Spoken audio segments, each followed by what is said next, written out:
नमस्कार. आजच्या सेशनमध्ये आपण जीएमसी मुंबईचा पेपर घेणार आहोत. आलेल्या सर्व इंग्रजीच्या प्रश्नांचं आपण ॲनालिसिस करणार आहोत. हा पेपर कधी झाला होता? 15 नोव्हेंबर 2025ला झालेला पेपर आहे.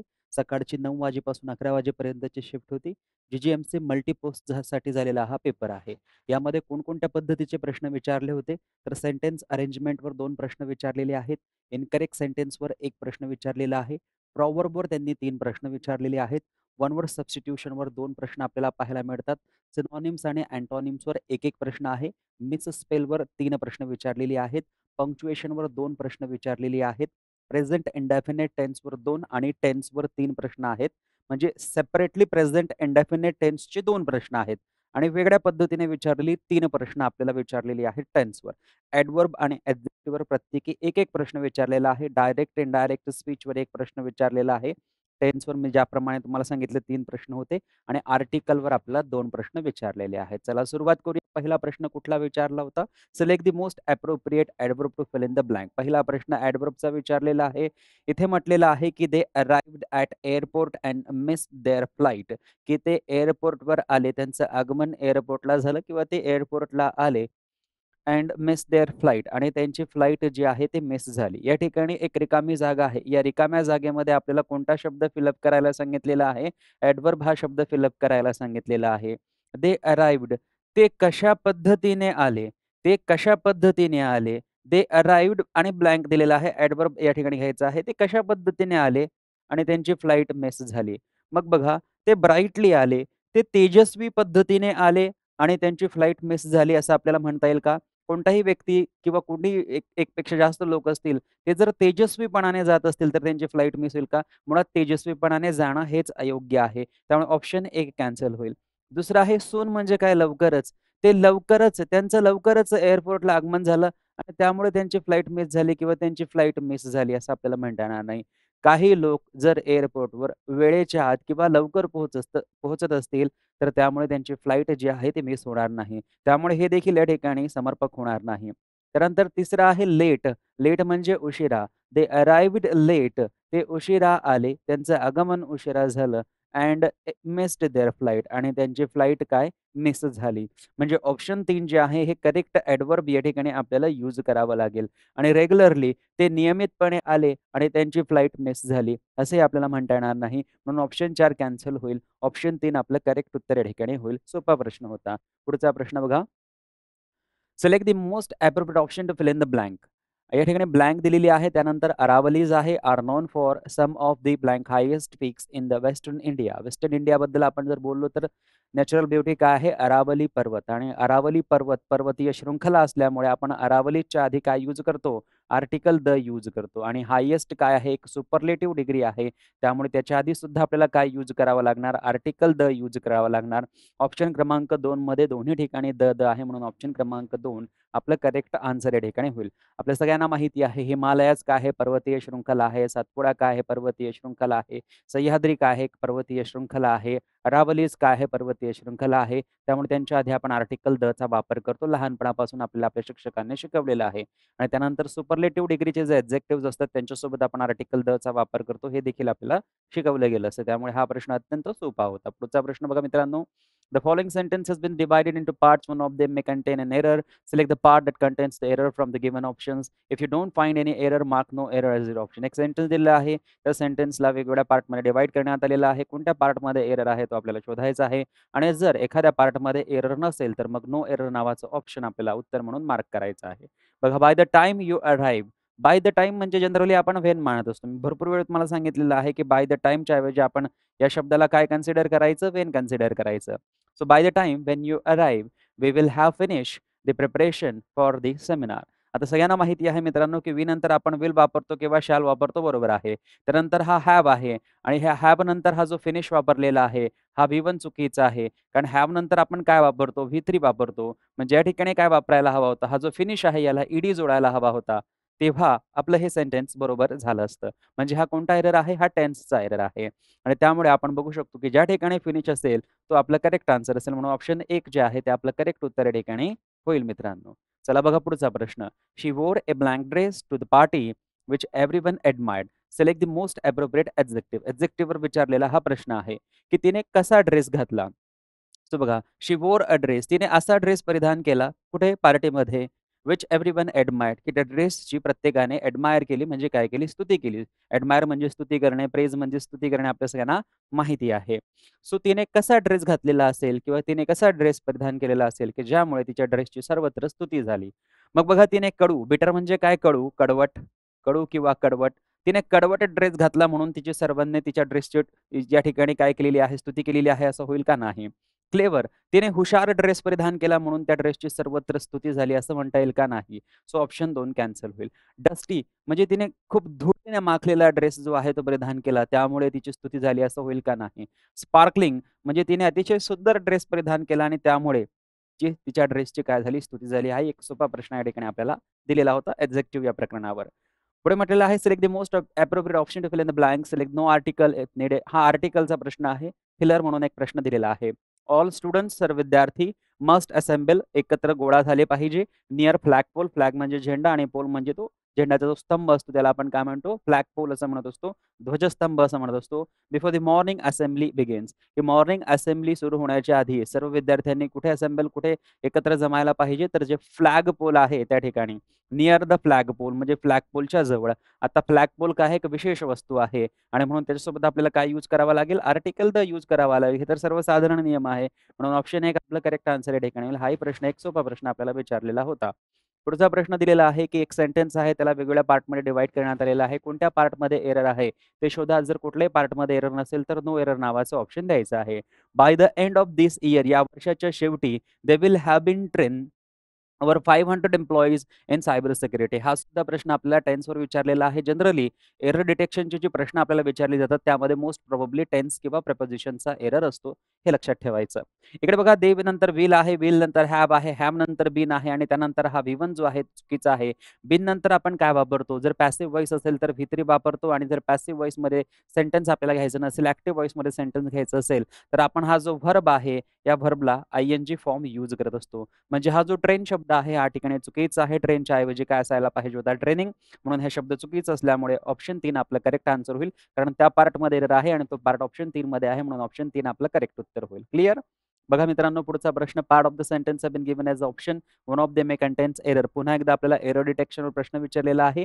My friend always talk loudly during lectures and distracts others. कालचं एक लेक्चर आपण आपल्या YouTube चॅनलवर आणि आपल्या कोर्समध्ये पण घेतलेलं आहे.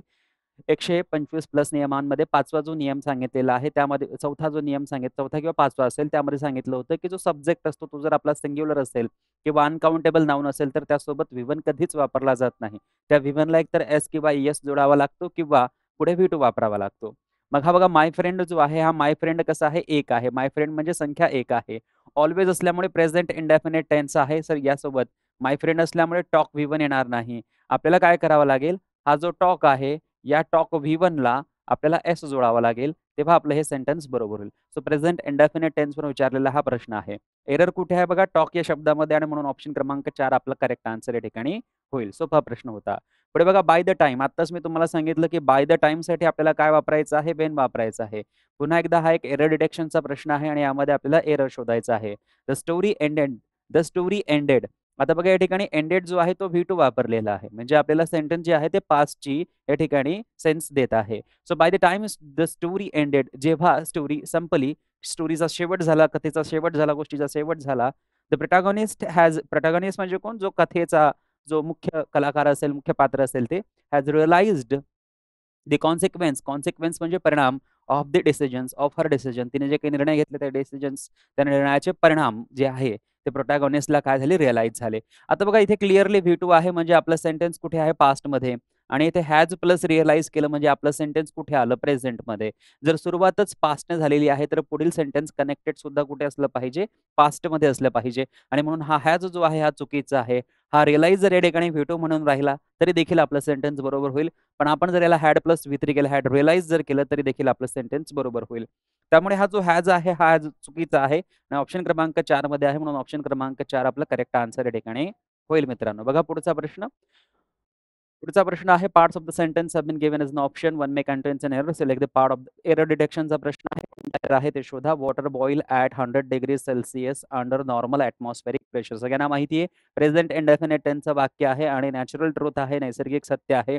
नैसर्गिक सत्य जे दाखवायचं असते, की वॉटर जे आहे ते 100 डिग्री सेल्सियसला बॉईल होतं. याचा अर्थ असा आहे, की हा जो वॉटर आहे हा एक अनकाउंटेबल नाउन आहे आणि या अनकाउंटेबल नाउन सोबत कधीच व्ही1 वापरला जात नाही. हा बॉईल व्ही1 आहे.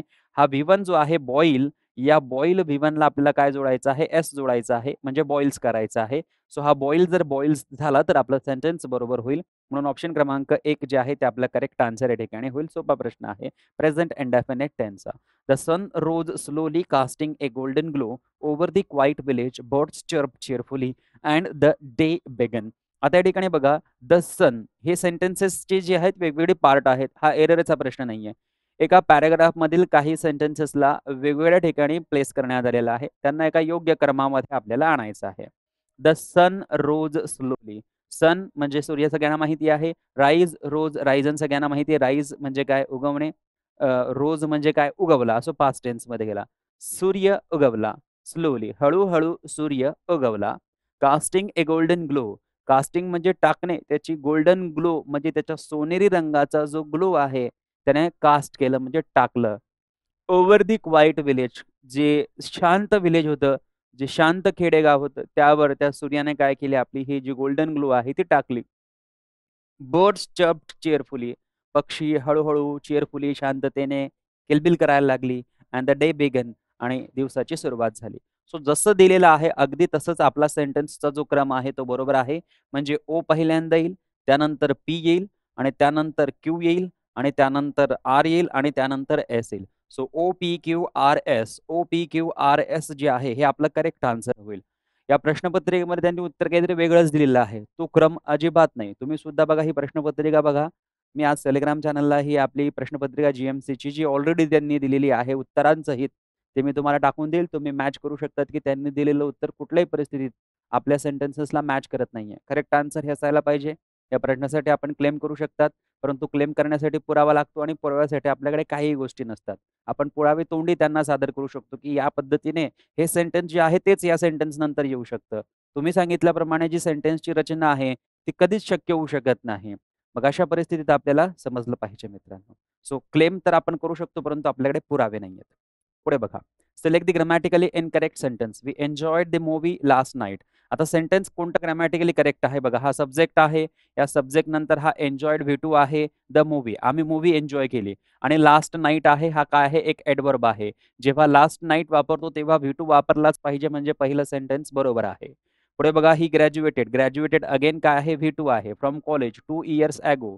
2 इयर्स अगो काय आहे? एक एडवर्ब फ्रेज आहे. याचा अर्थ असा आहे की पास्ट टेन्स V2 वापरला पाहिजे. ग्रॅज्युएटेड V2 आहे म्हणजे हे सेंटेन्स बरोबर आहे. पुढे बघा शी नंतर वॉज आहे आणि वॉज नंतर प्ले आहे. वॉज नंतर V1 कधीच येत नाही बघा. वॉज असेल किंवा वेअर असेल किंवा एम असेल किंवा इज असेल किंवा आर असेल, यानंतर V1 तुम्ही घेतला की सेंटेन्स तुमचं चुकलं म्हणून समजायचं. सो हे सेंटेन्स या ठिकाणी चुकलेलं आहे. हे चुकीचं सेंटेन्स आहे. हे बरोबर असेल. आपल्याला ग्रॅमॅटिकली इनकरेक्ट विचारलेलं आहे. म्हणून सेंटेन्स क्रमांक ऑप्शन क्रमांक 3 आपला करेक्ट आन्सर होईल. पुढचा प्रश्न बघा. Parts of sentences are given below in jumbled order. पुन्हा एकदा मागच्या प्रश्नासारखाच प्रश्न आहे, की पॅराग्राफमधील काही सेंटेन्सेसला जम्बल्ड करण्यात आलेलं आहे. त्यांची जी जागा आहे चुकवण्यात आलेली आहे. त्यांना योग्य क्रमामध्ये आणून एक मीनिंगफुल पॅराग्राफ आपल्याला तयार करायचा आहे किंवा एक मीनिंगफुल सेंटेन्स आपल्याला तयार करायचा आहे. It's a great ugly thing with massive metal chimneys and tangle walls twice as large as. बघा हा अँड तर आपलं सेंटेन्स कधी स्टार्ट करू शकत नाही. त्यामुळे हा अँडचा जो सेंटेन्स आहे क्यू म्हणजे क्यूने आपली सुरुवात कधीच होणार नाही. ऑप्शन 2 ला काय करायचंय? कॅन्सल करायचं आहे. आपल्याकडे एक सेंटेन्स आहे ओ आणि दुसरं सेंटेन्स आहे पी. एकतर ओ सुरुवात करेल म्हणजे हे ओ सुरुवात करेल किंवा पी सुरुवात करेल किंवा पी. पीची सुरुवात तर विथने झाली म्हणजे पी सुद्धा सुरुवात करत नाही. म्हणजे क्लिअरली कळतंय की आपलं ओ जे आहे ते फर्स्ट सेंटेन्स होईल. मग ओ सेंटेन्स काय आहे? It's a great ugly thing, की ही खूप महान. ग्रेट म्हणजे खूप मोठी. अगली अगली थिंग. अगली थिंग म्हणजे विचित्र या ठिकाणी वस्तू आहे. पुढे काय म्हटलेलं आहे? ओ नंतर बघा या ठिकाणी एक आहे आर आणि दुसरा दिलेला आहे त्यांनी एस. मग बघा आर सेंटेन्स कोणता आहे? तर आर सेंटेन्स आहे twice as ungainly and. It is a great ugly thing. Twice as ungainly हे पण म्हणू शकतो आपण. आणि large as a dinosaur. Large as a dinosaur हे आहे एस. हे पण आपण म्हणू शकतो. चला ठीक आहे. पुढे काय म्हटलेलं आहे? एस आहे. ओके. आर नंतर लार्ज ॲज डायनॉसॉर येणार. इकडे पी येणार म्हणजे जो सेंटेन्स दिलेला आहे त्यांनी P. With a massive metal chimneys. Okay. त्यानंतर आहे पी क्यू आणि क्यू आर. लास्ट सेंटेन्स बघा, इकडे दिलेला आहे क्यू आणि इकडे दिलेला आहे आर. मग क्यू सेंटेन्स काय आहे बघा, क्यू सेंटेन्स आहे की and a tangle of ducts, pipe and walls. आणि आर सेंटेन्स बघा का, कुठे R sentence, twice as ungainly as and. आता बघा, हे जर आर सेंटेन्स आपण शेवटी घेतलं, हे जर आर सेंटेन्स आपण शेवटी घेतलं तर इकडे अँड दिसतोय. अँड आहे म्हणजे पुढे सेंटेन्स राहणार म्हणजे राहणार. म्हणजे आरच्या पुढे पाहिजेच काहीतरी आणि इथे आर शेवटी घेतलेला आहे, हे कॅन्सल करा. म्हणजे हेच आपलं करेक्ट आन्सर या ठिकाणी आपल्याला घेता येईल. जेव्हा आपल्याला काही कळत नसेल तेव्हा ऑप्शन्स आपल्याला सजेस्ट करतात. पुढचा प्रश्न बघा, वन वर्ड सबस्टिट्यूटवर विचारलेला प्रश्न आहे. A person who is cruel, एक असा व्यक्ती की जो क्रुएल आहे, क्रूर आहे, वाईट आहे, अत्याचारी आहे. एन्जॉईज इन्फ्लिक्टिंग, एन्जॉय म्हणजे त्याचा आनंद घेतो. इन्फ्लिक्टिंग म्हणजे देऊन, पेन ऑन अदर्स, दुसऱ्या व्यक्तींना पीडा देऊन दुसऱ्या व्यक्तींना पेन देण्यामध्ये त्याला आनंद वाटतो, ज्याला मजा वाटते, अशा क्रूर व्यक्तीला काय म्हटलं जातं? पहिला शब्द आहे मॅसोचिस्ट. मॅसोचिस्ट हा व्यक्ती कोण आहे की ज्याला स्वतःलाच त्रास द्यायला खूप आनंद वाटतो. स्वतःच्या शरीरावर पीडा वेदना द्यायला त्याला त्रास होतो, आनंद होतो, त्रास देताना आनंद होतो. हे आपलं उत्तर नाही, हे स्वतःसाठी आहे. सायकोपॅथ, सायकोपॅथ म्हणजे मानसिक विकृती असलेला व्यक्ती, परंतु याला प्रत्येक वेळेस दुसऱ्या व्यक्तीला त्रास द्यायला, पीडा द्यायला आनंद होतो असं नाही, म्हणून ऑप्शन 2 आपलं उत्तर होणार नाही. हा तो व्यक्ती आहे की ज्याला दुसऱ्यांना त्रास देण्यास फार मजा वाटते, दुसऱ्यांना पेन देण्यास किंवा दुसऱ्यांना पीडा देण्यास आनंद वाटतो. टायरंट कुणाला म्हटलं जातं? एक अत्याचारी जो कसा व्यक्ती किंग असेल, सम्राट असेल, तो अत्याचारी असेल, जनतेवर किंवा प्रजेवर तो अत्याचार करतो, परंतु प्रत्येक वेळेस अत्याचार करताना त्याला आनंदच मिळतो असं नाही. आणि म्हणून ऑप्शन क्रमांक 4 आपलं उत्तर होणार नाही. ऑप्शन क्रमांक 3 आपलं करेक्ट आन्सर या ठिकाणी होईल, सॅडिस्ट. पुढे बघा, पुढचा वन वर्ड सबस्टिट्यूशन विचारलेला आहे. अ पर्सन, एक व्यक्ती, who moves from one place to another, एक असा व्यक्ती किंवा काही व्यक्तींचा समूह की जो एका जागेवरून दुसऱ्या जागेमध्ये मूव्ह होतो, स्थलांतर करतो. Instead of living in one place permanently, आणि एका ठिकाणी तो कधीच राहत नाही. तर बघा, सेटलर, सेटलर एका ठिकाणाहून दुसऱ्या ठिकाणी जातात, परंतु त्या ठिकाणी ते कायमचं वस्ती करतात, कायमची वसाहत करतात किंवा कायमचं राहतात. त्यामुळे हे एका ठिकाणाहून दुसऱ्या ठिकाणी जरी जात असले तरी हे वारंवार जागा चेंज करत नाही. आणि एक आहे moves from one place to another instead of living in one place permanent, एका परमनंटली प्लेसवर राहत नाही. सेटलर काय करतो? एका ठिकाणाहून दुसऱ्या ठिकाणी जाईल आणि तिथे कायमचं जो परमनंटली त्या ठिकाणी सेटल होईल, परंतु तो वारंवार वारंवार आपली जागा बदलणार नाही. नोमॅड सगळ्यांना माहिती आहे, नोमॅडिक कम्युनिटी असते की ते काय करते? स्थलांतर करत असते. सो ऑप्शन क्रमांक 2 आपलं करेक्ट आन्सर होईल. रेफ्युजी म्हणजे सुद्धा स्थलांतर करतात, परंतु युद्ध किंवा काही आकस्मिक परिस्थिती त्यामुळे आपला देश सोडून दुसऱ्या देशात जावं लागतं, त्या लोकांना आपण रेफ्युजी म्हणतो. सो हे नॉमॅडिक जे आहेत हे स्थलांतरित आहेत, आणि हे जे रेफ्युजी आहेत हे युद्ध किंवा आकस्मिक काळ निर्माण झाला म्हणून त्यांना नाईलाजाने दुसऱ्या देशामध्ये जावं लागलं. आणि कॉलनिस्ट आपल्या सगळ्यांना माहिती, ब्रिटिश कॉलनिस्ट होती. सो ब्रिटिश लोकांनी आपल्या देशामध्ये काय वसाहत स्थापन केली होती. सो वसाहत स्थापन करणे. सो ऑप्शन क्रमांक 2 आपलं करेक्ट आन्सर या ठिकाणी होईल. पुढचा प्रश्न बघा, select the option that is correctly punctuated. कोणतं सेंटेन्स करेक्टली पंक्च्युएटेड आहे? शीचा एस जो आहे कॅपिटल आहे. डिसाइडेड V2 बरोबर आहे. 2 बरोबर आहे. Stay home because it was raining outside. Because हा काय आहे? एक कंजंक्शन आहे आणि तो कारण दाखवतो. सो कारण दाखवणारा हा जो कंजंक्शन आहे यासोबत आपण हे कोलन सेमीकोलन घेत नाही, कॅन्सल करा. When the guest arrived dinner had already been served. So जेव्हा गेस्ट आले, dinner had already been served जर आपण म्हटलं तर हे सेंटेन्स ठीक आहे. The artist painted the canvas. Painted नंतर हा जो कॅनव्हास आहे यामध्ये हा जो कॉमा दिलेला आहे हा चुकीचा आहे. My mother who is a dentist works long hours. My mother who is a dentist आणि यानंतर आपलं काय पाहिजे? कॉमा पाहिजे. सो ही सर्व सेंटेन्स चुकीची आहे. ऑप्शन क्रमांक 2 जे आहे ते बरोबर आहे. पुढचा प्रश्न बघा, following sentence has been divided into parts. He asked did you enjoy the book the midnight library. आता बघा, या ठिकाणी डबल इन्व्हर्टेड कॉमामध्ये आपल्याला हा प्रश्न जो आहे तो या ठिकाणी पाहायला मिळतोय.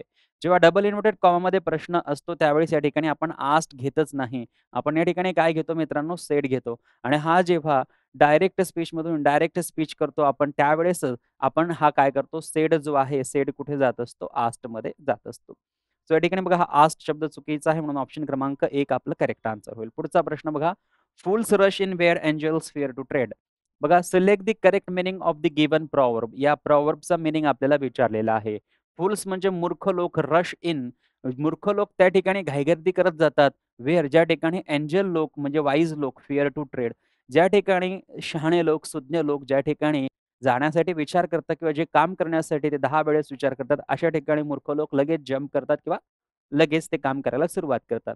Wise individuals avoid risky or complex situation, की जे शुद्ध लोक असतात ते avoid risky or complex situation, बरोबर आहे. परंतु त्या ठिकाणी मूर्ख जर असतील तर काय करतील? त्या सिच्युएशनला अव्हॉइड करणार नाही. ऑप्शन 1 बरोबर. Everyone makes mistakes under pressure. प्रत्येक जण प्रेशरमध्ये मिस्टेक करतो. हे आपलं उत्तर या ठिकाणी समर्पक होणार नाही. ब्रेव्ह पीपल फिअर नथिंग, की जे ब्रेव्ह लोक असतात, साहसी लोक असतात, ते कशालाच घाबरत नाही, असा याचा अर्थ होत नाही. Novices are usually eager to help. Novices म्हणजे कोण? जे नवीन-नवीन लोक असतात, are usually eager to help. ते नेहमी हेल्प करण्यासाठी ईगर असतात, उत्सुक असतात. हे पण आपलं उत्तर या ठिकाणी होणार नाही. ऑप्शन 1 आपलं करेक्ट आन्सर होईल. बघा पुढचा प्रश्न मित्रांनो. Identify the punctuation error in the given sentence and select the correct option to rectify the error. पहिल्यांदा हा आय जो आहे हा कधीच स्मॉल नसतो. कुठेही लिहा, कॅपिटल घ्यावा लागतो. आय प्रोनाउन तो कॅपिटल आहे, कॅपिटल आहे, कॅपिटल आहे, कॅपिटल आहे. आय थिंक, आय थिंक या ठिकाणी थिंग्स टी जो आहे तो स्मॉल आहे, स्मॉल आहे, स्मॉल आहे. शी विस्पर्ड. आता आय थिंक आणि शी विस्पर्ड जर आपण पाहिलं मित्रांनो, तर हा एकाच सेंटेन्सचा भाग आहे आणि हा एकाच सेंटेन्सचा भाग असल्यामुळे हा एस जो आहे तो स्मॉलच राहिला पाहिजे. मग बघा इथे स्मॉल आहे, इथे स्मॉल आहे, इथे स्मॉल आहे, इथे कॅपिटल आहे, म्हणजे याला आपल्याला काय करावं लागेल? कॅन्सल करावं लागेल. वेगवेगळे सेंटेन्सेस नाहीयेत की त्यांना आपल्याला नंतर जॉइन करायचं आहे. सेंटेन्सचा एकच भाग आहे. आय थिंक काय मी तुम्हाला मागे सांगितलेलं आहे, की आय थिंक हा जो भाग आहे आपण इथेही जोडू शकतो आणि आपल्याला सेंटेन्सच्या शेवटी जायचं आहे तर तिथे पण आपण जोडू शकतो. क्वेश्चन टॅग प्रकरण जर तुम्ही व्यवस्थित पाहिलं असेल त्यामध्ये मी तुम्हाला आय थिंक, आय बिलीव्ह बद्दलची सर्व माहिती सांगितलेली आहे. मग आता बघा मित्रांनो या ठिकाणी सेंटेन्स हा एकच भाग आहे पूर्ण विस्पर्ड पर्यंत. I think she whispered. मला असं वाटलं की ती कुजबुजली. सो मला वाटतंय ती कुजबुजली. या ठिकाणी जर आपण पाहिलं तर हा आय थिंक नंतर हा जो कॉमा आहे हा इथेच पाहिजे. बघा हा इथेच पाहिजे आणि नंतर डबल इन्व्हर्टेड कॉमा पाहिजे. जर आपण इथे double inverted comma I think असं केलं बघा. हा आय थिंक आहे आणि त्यानंतर आपण इथे डबल इन्व्हर्टेड कॉमा कंप्लीट करून मग जर आपण या ठिकाणी कॉमा दिला तर हे आय थिंक वेगळं सेंटेन्स होईल. सेपरेट सेंटेन्स आपल्याला सेपरेट ठेवायचं नाहीये. आय थिंक शी विस्पर्ड हा एकाच भाग आहे, एकाच सेंटेन्सचा भाग आहे. ते 2 वेगवेगळे सेंटेन्सेस नाहीये. दिसत जरी असली 2 वेगवेगळे सेंटेन्सेस तरी ती 2 वेगवेगळे सेंटेन्सेस नाही. तो सेंटेन्स एकच भाग आहे आणि त्यामुळे डबल इन्व्हर्टेड कॉमा जो आहे तो बघा इथे कॉमा पाहिजे आणि मग डबल इन्व्हर्टेड कॉमा पाहिजे. जर इथे डबल इन्व्हर्टेड कॉमा आधी येईल आणि कॉमा येईल तर ही 2 सेपरेट सेंटेन्सेस होतात म्हणून हे दुसरं सेंटेन्स जे आहे ते चुकीचं आहे. आणि या ठिकाणी तर कॉमाच दिलेला नाही म्हणजे कॅन्सल. ऑप्शन 1 जे आहे तेच आपलं करेक्ट आन्सर होईल. पुढे चेक करायची पण गरज नाही. पुढचा प्रश्न बघा. Select the incorrectly spelled word in the given sentence. The novel's protagonist struggles with her conscience. CONSCI. CON लिहायचं आणि सायन्सचं स्पेलिंग लिहायचं विज्ञानाचं. एस स्पेशली, स्पेशली लिहिलं बरोबर. डबल एल आहे, ई बरोबर आहे. ड्युरिंग आहे, द आहे. एम्बॅरेसिंग. आता बघा एम्बार तुम्हाला सांगितलं आहे एम्बॅरेस. सो एम्बार लिहायचं. त्यानंतर पुढे आणखी एक आर लिहून डबल एस लिहायचं. R A double S. Embarrass. Embarrass म्हणजे काय? द्विधा मनस्थिती. सो या ठिकाणी बघा डबल आर तर आहे परंतु एस जो आहे तो डबल एस पाहिजे. सो हा एस काय पाहिजे? डबल एस पाहिजे. ऑप्शन 1 बरोबर. कन्फ्रंटेशन हे बरोबर आहे.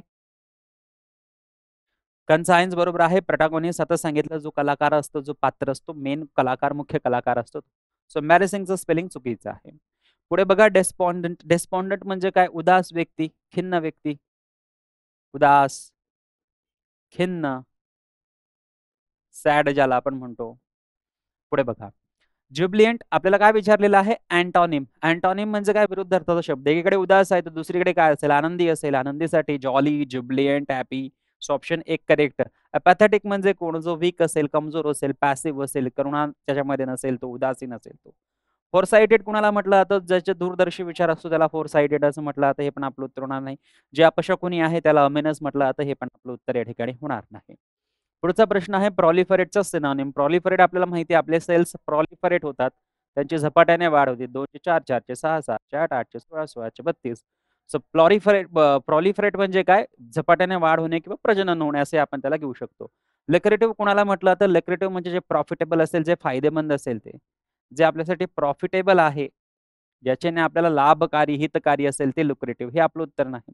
ॲक्सेलरेटर म्हणजे काय? वाढ होणे. ॲक्सेलरेट आपण ॲक्सेलरेटर जेव्हा आपण बाईक चालवतो, कार चालवतो, ॲक्सेलरेटर असतो म्हणजे काय? आपण गती वाढवतो. हे आपलं करेक्ट आन्सर होईल. ऑनस्लॉट कोणाला म्हटलं जातं? ज्याच्यावर हल्ला केला जातो, अटॅक केला जातो त्याला. सो ऑप्शन क्रमांक 3 कॅन्सल. अबॅन्डन म्हणजे काय? त्याग करणे, सोडून देणे. फोरसेक ज्याला आपण म्हणत असतो, गिव्ह अप ज्याला आपण म्हणत असतो. हे आपलं उत्तर होणार नाही. Incorrectly spelled. बरं, सर्व्हेलन्सचं स्पेलिंग बघा, SURVE सुर्वे, एल आजारी आणि ANCE जो आहे तो यासाठी बरोबर आहे.